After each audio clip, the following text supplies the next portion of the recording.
भारत नीति आयोग के सदस्य, ग्वालियर के लाडले सपूत, ग्वालियर में पले बड़े, ग्वालियर की गलियों का, सड़कों का और ग्वालियर की धरोहर का पूरा जिनको भान है, ऐसे डॉक्टर वी.के. सारस्वत साहब हमारे बीच में उपस्थित हैं। मैं सबसे पहले आपका स्वागत, वंदन, अभिनंदन करता हूं और आशा करता हूं कि आज की ये चर्चा आने वाले वर्षों में उद्यमियों के लिए एक सार्थक चर्चा के रूप में जानी जाएगी। नीति आयोग मतलब राष्ट्रीय भारत परिवर्तन संस्थान, जो 1 जनवरी 2015 से लगातार कार्य कर रहा है और गर्व की बात है कि आप तब से आज तक इसके सदस्य हैं, जिसके प्रमुख भारत के प्रधानमंत्री होते हैं। आपके आने का जब समाचार एक चर्चा के दौरान ज्ञात हुआ कि आपका आगमन 10 जुलाई को हो रहा है, IITM में आज एक दीक्षांत समारोह में आप पधारे हैं। आपकी सहजता, सरलता का इससे बड़ा प्रमाण कुछ नहीं हो सकता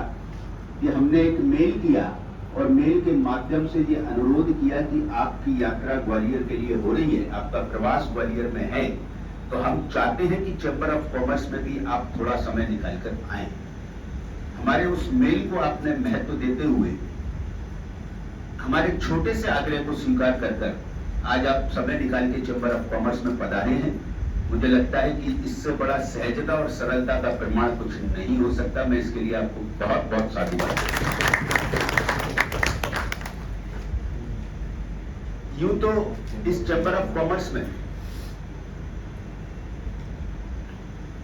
चाहे केंद्र सरकार के मंत्रीगणों की बात हो, प्रदेश सरकार के मंत्रीगणों की बात हो, प्रशासनिक अधिकारियों की बात हो, लगभग चर्चा होती ही रहती है। लेकिन नीति आयोग के साथ ये चर्चा का इस चैंबर के 119 साल के इतिहास में दूसरा अवसर है। हम लोग लगातार इस बात के लिए सोचते हैं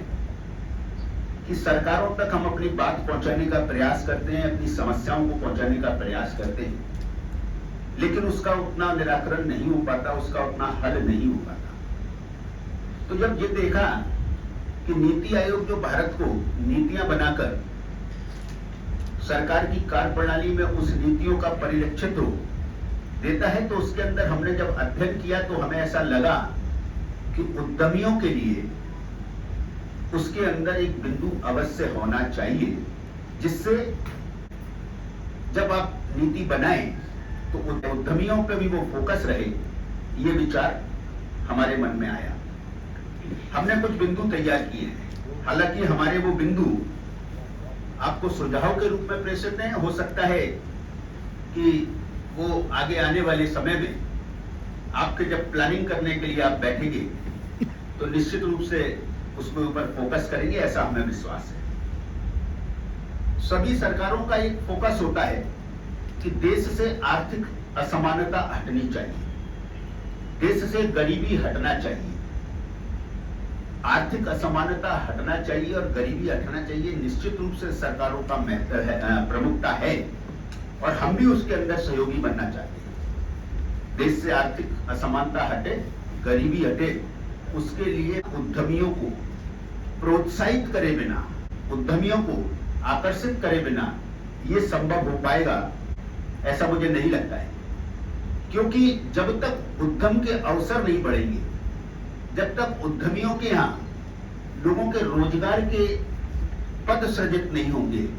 तो जो निचला स्तर के ऊपर रोजगार देने की बात सरकार करती है, मुझे लगता है कि उसके लिए उद्यमियों को प्रोत्साहन देना बहुत आवश्यक है। हम लोग लगातार चर्चा करके एक बहुत चिंता की बात मैं आपके समक्ष देना चाहता हूं कि लगातार हम ये देख रहे हैं, हम चर्चा करते हैं कि जो पुरातन समय से हमारा पैतृक व्यवसाय है, 50-50, 100-100 साल से चल रहा है, लेकिन अब देखने में ऐसा आ रहा है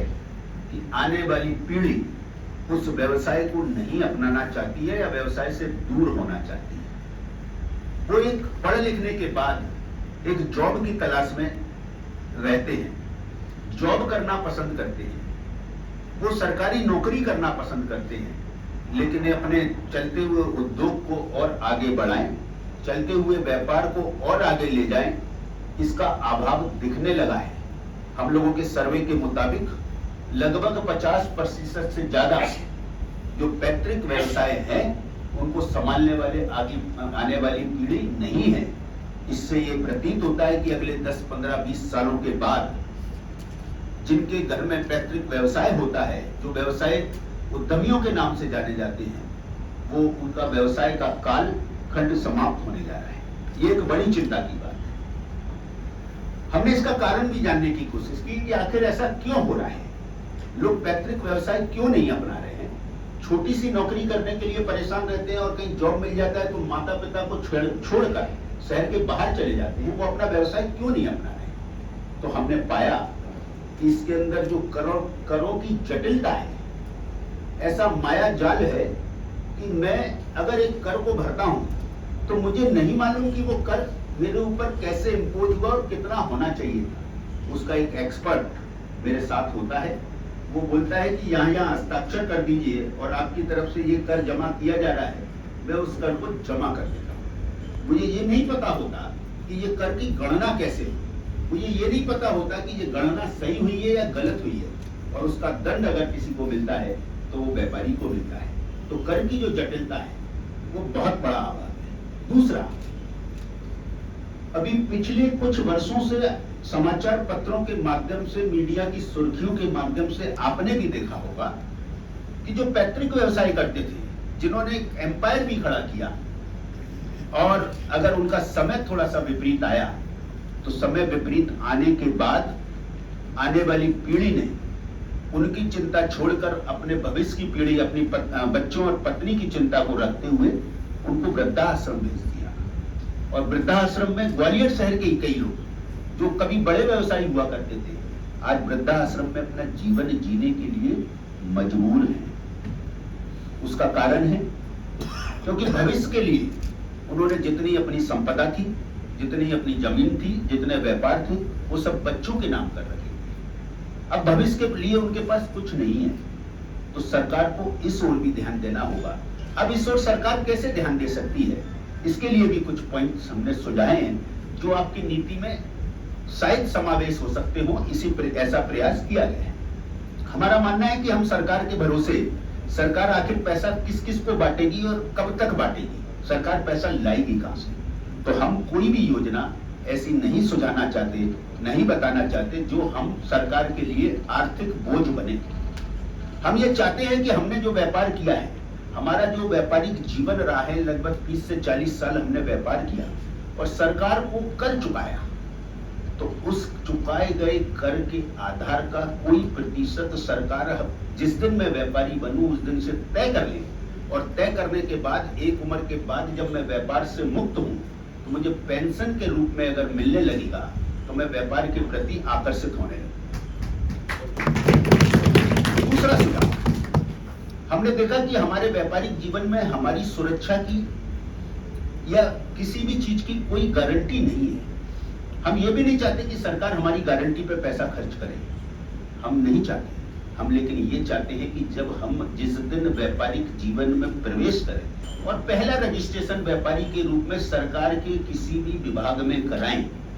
तो उसके लिए उसी दिन हमारा दुर्घटना बीमा सरकार के द्वारा हो जाए और उसमें आने वाली राशि हमसे ही ली जाए, सरकार नहीं दे, लेकिन सरकार हमारी चिंता पाल ले, क्योंकि हम विकास के रथ के अग्रणी पहिए के रूप में सरकार के सामने जाने जाते हैं और बोले जाते हैं। तो उस दिन वो चिंता पाल ले, तो मुझे लगता है कि अगर हमारे साथ कभी कोई आपदा विपदा होगी तो मेरे आने वाली पीढ़ी को सरकार की ओर से एक बड़ी मदद उस बीमे के रूप में मिल सकेगी। उसके बाद तीसरी चीज देखी जाती है कि जब कोई बड़ी आपदा विपदा हो जाती है, अभी हाल ही में एक परिवार के अंदर एक अग्निकांड में रात को वो व्यापारी और उसकी 2 युवा बच्चियां सोते हुए रहे और उसकी पत्नी और उसका एक बेटा मायके गया हुआ था तो बच गए, नीचे अग्निकांड हुआ, धुएं के कारण उनका दम घुट गया, पूरा सब कुछ समाप्त हो गया। जब ऐसी अवस्था हो जाती है तो उस अवस्था में हम सरकार से क्या चाहते हैं? हम सरकार से केवल ये चाहते हैं कि हमने अपने व्यापारिक जीवन में जो कर चुकाया है उस कर चुकाने के आधार पर सरकार ये निर्धारित करे कि हमें कितने रुपए की आर्थिक सहायता की जरूरत है। अब जब आर्थिक सहायता की हम बात करते हैं तो सरकार के पास पैसा कहां से आएगा? हम नहीं चाहते कि सरकार हमें कोई ठहरा दे। आर्थिक सहायता हमारे चुकाए गए कर के आधार पर सरकार निर्धारित करे और वो आसानी किस्तों में ब्याज रहित हो, जो वापसी योग्य हो, जिससे फंड अगर सरकार बना देगी, अगर कोई आपदा विपदा होती है सरकार उसमें सहायता देगी, तो वापस जब वो मैं रिपेमेंट करने लगूंगा तो फंड वहीं की वही होगा और भविष्य में कभी दूसरे क्या हो जाएगा तो फंड वहीं यूज हो सकेगा और ब्याज रहित होगा तो मैं पुनः विपणन कर सकता हूँ, व्यापार कर सकता हूँ, खड़ा हो सकता हूँ और जिस तरह से लोगों को रोजगार दे रहा था वो रोजगार दे सकता हूँ और वापस इस विकास के रथ के अग्रणी पहिए में अपनी भूमिका अदा कर सकता हूँ। एक तेजी से हम देख रहे हैं कि पर्यावरण का ह्रास हो रहा है। कोरोना ने हमें ये बताया, चाहे हम वृक्षों की बात कर लें, नदियों के सूखते पानी की बात कर लें, पहाड़ों के कटाव की बात कर लें, तो अभी से अगले 50 साल बाद जो संकट खड़ा होने वाला है, सरकारों को उस पर सोचना होगा, उस पर कोई ठोस नीति बनानी पड़ेगी। एक जल वर्षा होती है छोटी सी, किसी भी शहर का आप समाचार पत्र पढ़ लेंगे तो आप देखेंगे कि जल भराव हो गया, कॉलोनी में पानी भर गया, सड़कें उखड़ गई। इसके कारण को जब मैंने नजदीक से देखना चाहा तो मैंने देखा कि आजकल जो कॉलोनियां हैं उसके अंदर नाली का निर्माण नहीं हुआ है और जिन जिन पुराने शहरों में, चाहे ग्वालियर की बात कर लें, जितने पुराने शहर हैं जहां पर नाली बनी हुई है वहां जल भराव नहीं होता और जहां नाली नहीं बनी हुई है वहां जल भराव होता है। तो सरकार को इस पे भी चिंता करना चाहिए। ऐसे बहुत सारे सुझाव हमने दिए हैं। एक यूनिवर्सल आइडेंटिफिकेशन नंबर, अगर एक कोड जो विदेशों में लागू है, एक नंबर हमें दे दिया जाए, उस नंबर के अंदर जितने मेरे पास लाइसेंस है या पैन कार्ड है या ड्राइविंग लाइसेंस है या जितनी भी वो है वो सब उसके अंदर समाहित हो, तो एक नंबर याद करना भी आसान होता है। एक नंबर से मैं याद करके कहीं भी उसको कोड कर सकता हूँ, सरकार मेरे बारे में जान सकती है। इसके साथ सड़क दुर्घटना के लिए एक सुझाव और है, और सड़क दुर्घटना जिस तरह से सड़कों का परिवहन बढ़ रहा है और सड़कों पे मरने वालों की संख्या का आंकड़ा भी बढ़ रहा है, तो एक सुझाव हमारा उस नीति के लिए उसके लिए है कि सड़क दुर्घटना में जो प्रमुख कारण होता है, जो हाईवे पे कई बार अंधेरा होता है और जिससे हम आगे का देख नहीं पाते हैं, तो अगर पूरे हाईवे पे इस नीति के अंतर्गत वो अगर कहीं नीति बन सकती हो कि हाईवे के ऊपर प्रकाश की व्यवस्था भी हाईवे बनाते वक्त होगी, तो मुझे लगता है कि उस सड़क दुर्घटनाओं को रोकने में भी सहायता मिलेगी। आपने हमारे इस विचारों को सुना है और सुनने के बाद ये विचार हमने लिखित रूप से भी तैयार किए हैं, जो मैं अपने इस भाषण के बाद अपने पदाधिकारियों के साथ आपको सौंपना चाहता हूं और इसी के साथ आप सबका पुनः स्वागत वंदन अभिनंदन करते हुए अपनी वाणी को समाप्त करता हूं। जय हिंद, जय भारत।